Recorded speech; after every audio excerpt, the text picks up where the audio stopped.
მოგესალმებით ჩემო არხის მაყურებლებო და მსმენელებო.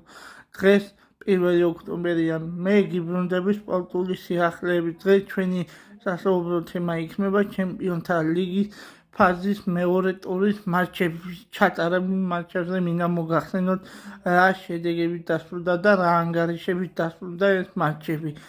და ასევე კიდე მე მინდა გითხრათ და დღევანდელ მატჩებსაც მოგახსენეთ რა მატჩები უნდა ჩატარდეს ჩემპიონთა ლიგაზე 9 თამაში გელოდება და აქედან გამომდინარე მე ვიტყვი როგორც ვიცით გუშინ ლივერპულმა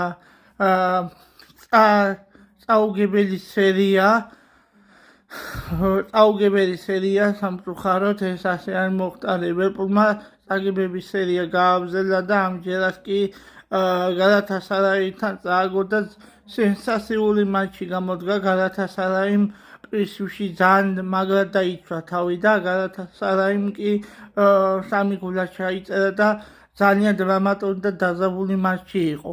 ასევე მე მინდა გითხრათ გიორგი მამონტაშვილის სადებიუტო მატჩი შედგა ვინაიდან ალისონი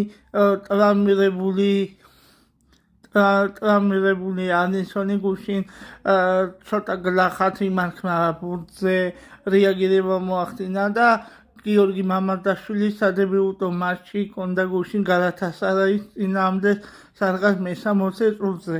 ეხლა კი როგორც მოგეხსენებათ მადრიდის ატლეტიკომ ასე ვთქვათ გადაუარა სრული აღნიშნულობის აინტრახტ 5-1 მოუგო აიაქსმა კი მასთან 4-0 წააგო ჩელსმა ძალიან დრამატულ დაძაბულ ბრძოლაში მინიმალური ანგარიში დაამარხა ბენფიკა.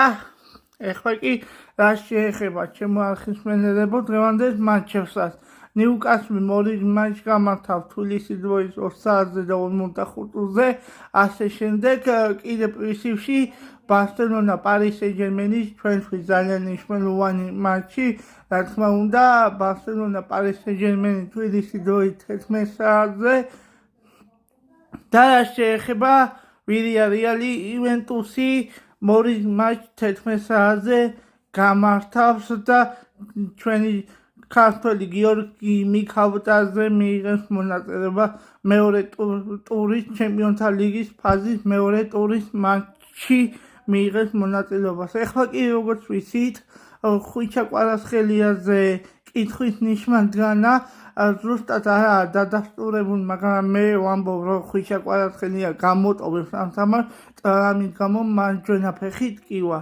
თუ მოგეწონათ ვიდეო გამოიწერეთ და ლაიქეთ